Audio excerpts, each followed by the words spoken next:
As they started to work through the IPO process, the bankers said, oh, you only have one American asset and it's called Bang with Friends. And so that set off a red flag. They forced the company to sell that off in a fire sale. This is my baby. I thought it was going to be part of the IPO. That's when I was able to negotiate basically the same price that he paid for it and save it and just give him a bit of the immediate upside. I was able to rescue the company and turn it into something much bigger than even when I sold it. Yeah, 10x, right? That's more than a rescue. Welcome to the Exited Founder Podcast. Just a reminder of who we are.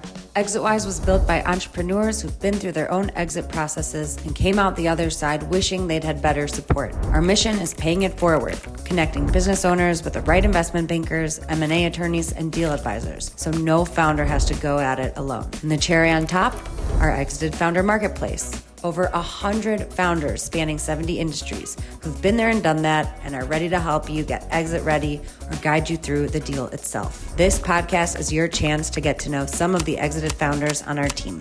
Today, Exitwise managing partner Todd Sullivan sits down with exited founder Colin Hodge, serial entrepreneur, growth expert, and author of Outrageous Startup Growth. Colin built a viral dating app that hit 1 million users in under 4 months with no paid marketing. He sold the company, watched his acquirer try to take it public, get forced to sell it off in a fire sale, and then Colin bought his own company back, and then he 10x'd it. He's seen M&A from every angle, as a seller, a buyer, and someone who bought back what he built. This one's a good one. Enjoy.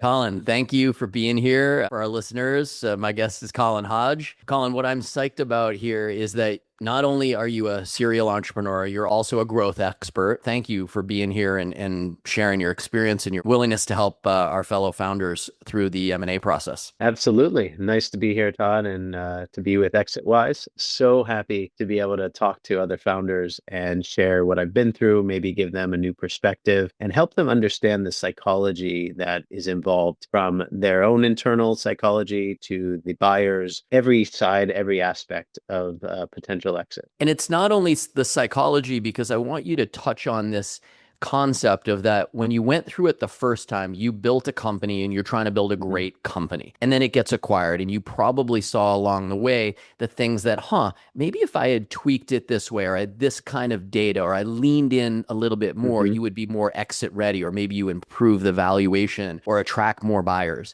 You get to do it a second time. So I'm really interested in that. Let's make sure we don't miss that. But let's start from the beginning. Why don't you tell us like the beginning of your entrepreneurial career and what, started you to launch down? Basically, I was always an entrepreneur. I started my first company when I was 15 in my hometown in Pennsylvania. I was one of those nerdy kids. I was driving around fixing computers, building computers. And, I was the resident IT guy, basically. And that helped me pay for college. But then after college, I worked at big tech. And I worked at Microsoft after an internship at Amazon as well. And when I was within that bigger company, I realized what I was really craving, what I really needed was impact. I didn't feel like I had enough impact when I was part of the bigger company. And so I got back to the entrepreneurial route and started making apps. This was in the beginning of the smartphone era and the app stores and stuff like that. So as I struck out on my own, I realized that I really enjoyed not just the coding of it and the problem solving, but the understanding how to reach customers and how to grow that aspect of it. So I really dove into the marketing side as well. And as I created the first dating app, what I realized was, this stuff is really hard. And if you build it, they will not come. You have to do a lot more than that. And that's why I ended up pivoting my first datings app into what became the successful one. And the pivot that I got to, it's a pretty controversial name, and it really taps into a funny, curious desire we all have. I pivoted into the casual dating space. And so the name was Bang with Friends. It really took off virally, got lots of people excited and sharing it and talking, and of course got the news mentions and on national TV and stuff like that you would expect with a name like that. But I was able to latch onto something in the culture and the curiosity of discovering which of your friends on Facebook, the time when everybody still used Facebook, were interested in you and wanted to hook up with you. So from that early launch and tapping into this like very strong curiosity people have, I quickly pivoted it into what became Down. And so Down was our rebrand, more of a wide spanning approach to dating, still casual, but still of the mind of, hey, we're going to find what fits right for you. And it's more about being open minded rather than just your Facebook friends and just people who want to hook up. So that was how I ended up in the casual dating space. But a big lesson for me along this way was nobody prepared me, and I had nobody really to talk to about potential exits, about how to prepare myself and the company for that, and how to know who the right acquirer is and when the right time to sell. So I really learned a lot of lessons the hard way. And then when I had the chance, which we can talk about later, I saw it from the other side and started to understand the acquirer's psychology as well. I love this. Okay, so what I think is interesting is when you were building these apps, it's kind of the early stages of app stores, right? And distribution really is the growth that you need.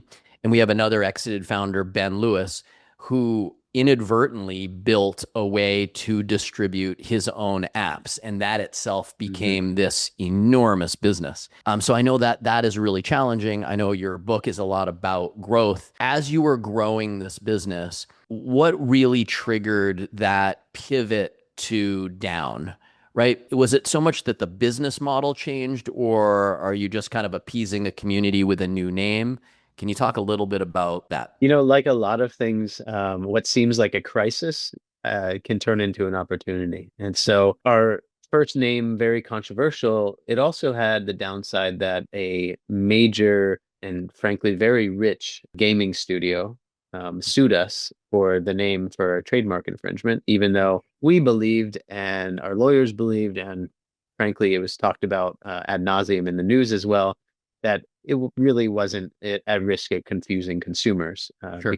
but still, they march in 12 highly paid lawyers to just me and my lawyer. You're going to be like, okay, do I want to spend the next 2 years and $500,000 fighting this, or do we want to change the name anyway? So that was the first motivation for it. Having said that, ever since the beginning, we started to see the limitations of the name in multiple ways. So just, bang with friends, the with friends part was very limiting because you quickly run out of your friend network and people you're interested in dating. And so if we wanted to stay in the dating realm, or even, the social realm in general, just limiting it to your friends was a problem.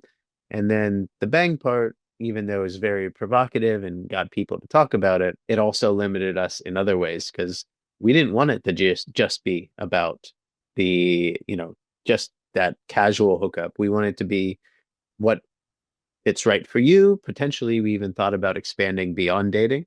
So we knew that we wanted to change the brand at some point, and then the trademark suit came in, and we used that as an opportunity to rebrand. The final nail in the coffin, I should say, was we got kicked off Apple's App Store. Yeah. And we weren't even using the name Bang with Friends on the App Store because we knew that was dangerous. Yeah. But even having the concept was offensive to Apple at the time. So all of these things conspired to really force us to change the name. And I'm so glad we did, because within a few months, I noticed how it was easier to convert new types of users. It was easier to expand our audience a bit. And we had already done the hard work. That name and the branding had done the hard work of getting us noticed, getting us off the ground. And so we were able to leverage that to keep growing. Where my head goes is when we think about M&A, where the potential risks and certain buyers might have to shy away from a name like that. Where my head also went was certainly Apple. You're looking for this massive distribution. And if that is cut away from you, your business is chopped off at the knees, right? So obviously great move. But since we're talking about M&A, why don't we jump to that? So it's just an awesome story. Can you tell us what was the impetus to thinking about selling the company? Was somebody knocking on the door? Were there other factors that said, "Hey, it's time to think about this"? Pretty early on, we had somebody introduce some bankers to us. I would say a year and a half in or so. And they looked at the traction that we had, also looked at the fact that we weren't growing our team rapidly anymore, Mhm. but we were still growing our user base. Yep. And they kind of sold us this dream of, hey, we think you can flip this for quite a pretty penny. We're going to shop it around for you, do all the work, and we'll see where it goes. So that was the beginning of the M&A process for us. We did work with them. They were able to get us in front of a number of companies and potential acquirers from dating, from other industries as well, Yep. some P&E firms. But because we were pre-revenue, that really limited things. And then, of course, because of just being in the casual dating space, not even, our former name at that point, there was still a lot of hesitation from others. That's So interesting. Yeah. yeah, we got some offers, but nothing that we really fell in love with, nothing that we really liked. So I continued on the solo path and went through the valley of despair and came out reinventing the app and the company based on organic growth, not based on, organic sustainable growth, I should say, not based on press, which is a lot of hit or miss, and you really feel like you get spikes and then nothing. Yep. So fast forward to the actual M&A, I had a competitor from Asia reach out to me, and the CEO at first wanted to invest at a really good evaluation and give me loads of money.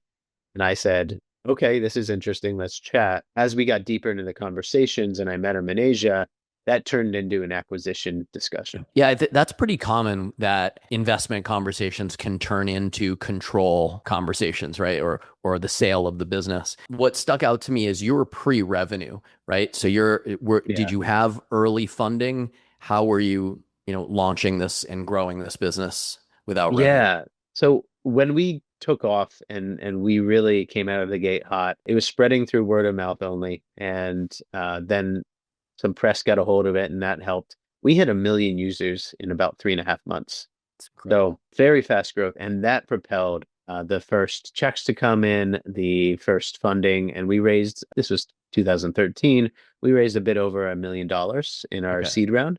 Yep. And, I did try to put together a follow-up round, ended up trying to put, calling it a bridge round and stuff like that. But I was not able to raise a whole lot more. I had an offers for a few $100,000 more, but nothing substantial. So that's when I buckled down and I started to really grow it organically. As I got to this acquisition talk with the company in Asia, I really realized how limiting the pre-revenue stuff was. And the timing just happened to be like I was holding off on monetizing because I didn't figure it out yet. And I was stuck in this no man's land of I could start monetizing now, but of course, the first iterations you do are going to be very poor. So as soon as you start with revenue, people start evaluating you based on that. And your multiple is like, oh, congrats, you made your first $1,000 this month. Yep. What is 3x of $1,000, right? And then free revenue, you're stuck in the other one of like, well, I don't know if your users will ever monetize and you're not growing at, the same rate you used to be growing at. You're still growing, but not huge. So I was stuck in this no man's land. And it was one of the lessons that I put in the book of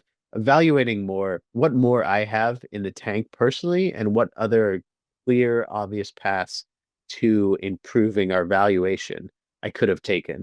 Yep. And so a lesson I took here is if, in hindsight, it's easy, but I should have tried monetizing and given myself 6 to 12 months to really lay that groundwork. Because if I did, we rapidly shot up our revenue from 0 to 30K a month within a month or two. Yep. And I was able to keep, piling that on and quickly reach 75K a month. Yep. Suddenly, this sort of valuation and that growth rate would have changed the calculus for that acquirer and maybe made us bring in a competitor, competing bid, It's such an interesting conversation to have, particularly with bankers, right? Because if I think of the kind of prolific acquirer of Match.com or IAC, right, which owns Match.com, they understand the subscription model in dating as well as anyone, and they could very much apply. We have 17 million users over here. We Yeah. know what the conversion looks like. We can model this. And the right exited founder who has sold to Match.com before and say, hey, they don't need the financials. We know you know how to create it. This is what the outcome looks like. It's 1 + 1 = 3, and let's get paid on it. So I could see, I'm like cringing how whatever advice you were getting, I'm sure it's great. It all worked out.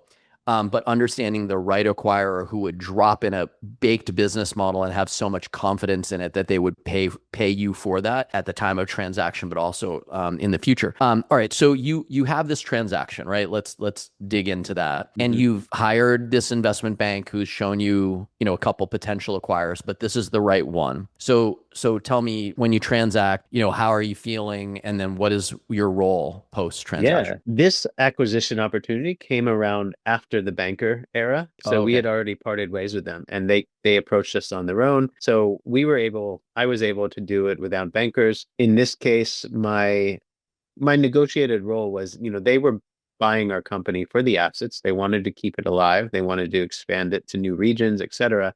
It was their first app in the US as the acquirer. Beyond that, they wanted me to join and basically run their labs division and teach their whole company, this is how you're more innovative. This is how you grow organically. Because most of their growth, which is very traditional in the dating industry and probably the social industry as well, was, hey, we need to spend lots of money on performance marketing, and that's how we create our critical mass. That's how we get things off the ground. And I had this different approach of 100% organic up until that point. And so bringing me in and helping me, or letting me help them do that for their main product, but also incubate and acquire other apps was what my role was. So I led Packdoor Labs, which was the acquirer. We acquired 2 other apps while I was there. And then we merged with a live streaming company, and this big company that had 300 to 400 people at the time. I became the chief growth officer of that to lead all of their social apps and their growth worldwide. You know what? I'll keep coming back to the exited founder marketplace. We very much pitch it as like, hey, if Colin's on your team, you're going to create this amazing exit. But what we're seeing more and more of is business owners coming to us and we're saying, you're not quite ready to exit. Your valuation is, here, and you want it to be double.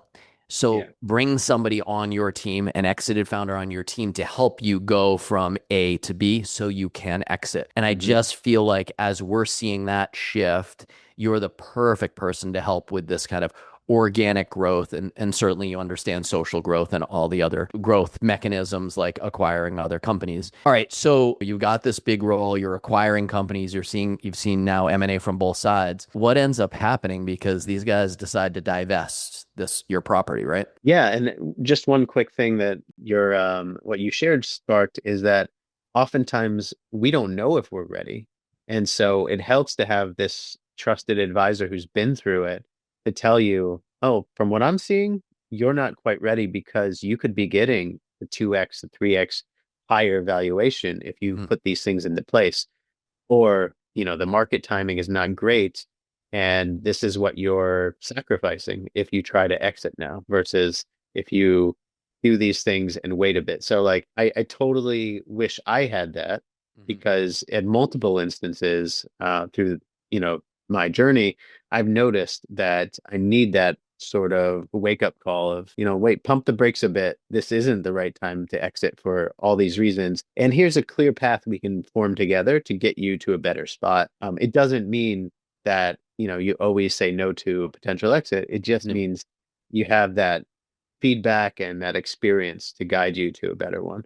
Absolutely. So yeah. And back to your question. So the parent company, we merged with a live streaming app, which interactive video, the top one in Asia. And I was growing that worldwide. The investors and the management all wanted to get to liquidity and fast.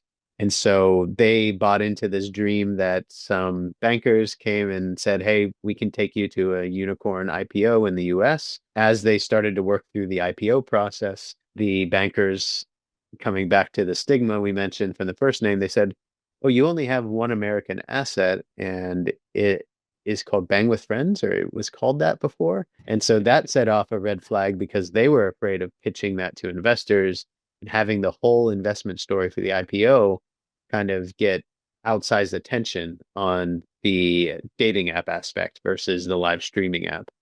And they forced the company to sell that off in a fire sale along with two or three other assets. And so when that happened, I was, of course, this is my baby. I thought it was going to be part of the IPO in addition to me as an employee being part of the IPO. And I was disappointed, as I think a lot of us would be. It would have been my first IPO. About a week later, I found out that they sold it in the fire sale to a former employee of theirs. And I immediately contacted him and checked what he was going to do with it.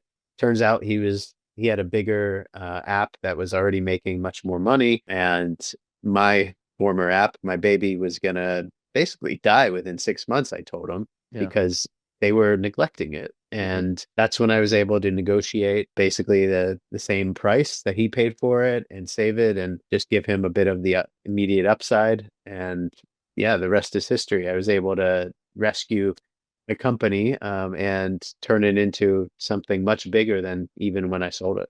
Yeah, 10x, right? That's more than a rescue. Colin, can I ask you specifically, having gone through the full life cycle, not only with yours, but buying other companies, are you growing in a way today or positioning in a way that makes the asset more transferable to someone if you were to buy it? And are those things consistent with the right way to grow your business? Totally, yeah.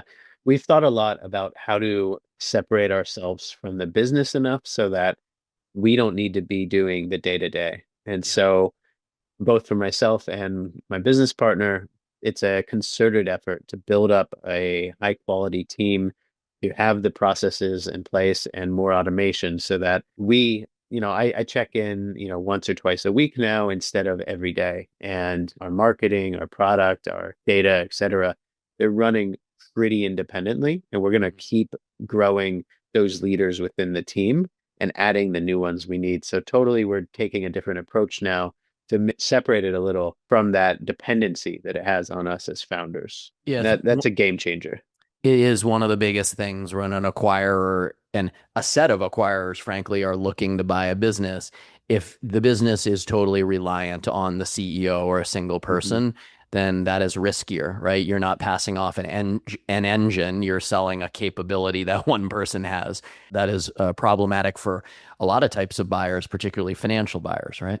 Well, this is pretty cool. So, all right, what tell me what you are doing now day to day. Yeah, totally. And actually it fits into that whole story we're talking about, because big part of what I realized as I was writing this book is I can, it's a way of me documenting and figuring out, organizing all my thoughts and my approach to running the business. And now I can make this a lot more readily accessible, easier to understand for all of my teammates too. So because this stuff is better organized, they can run the marketing team better, the product team, the data team, the design, et cetera, have the philosophies distilled for them instead of me teaching them all the time. Hey, it's now in a book, and I can point them to this chapter and all this stuff. So that has been so helpful to help me to really scale this thing beyond me. What I'm doing most of my time now is I'm helping founders, startups in general, marketers, product people, et cetera, to figure out how to grow their company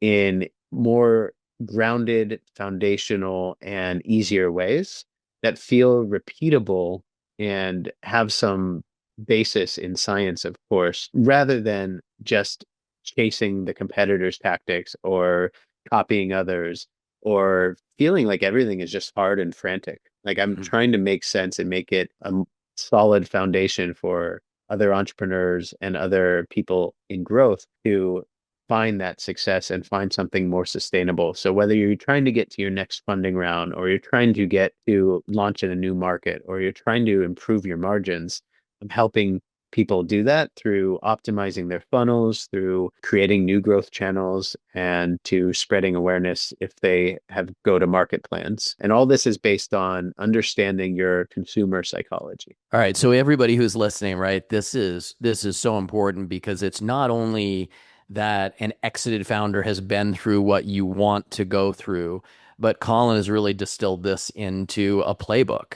You have an actual book. You are actually helping founders through this. And I'm sure every assignment is bespoke. So I think that that's a bit of the challenge in choosing your right growth consultant is that, people have a playbook and they play that over and over and over, and it may not be right for everybody, but you're really creating a custom program by founder, by industry, by stage, all towards this idea of an M&A event in the future, which is just a different way of growing a business. So I'm really thankful that you're joining us here.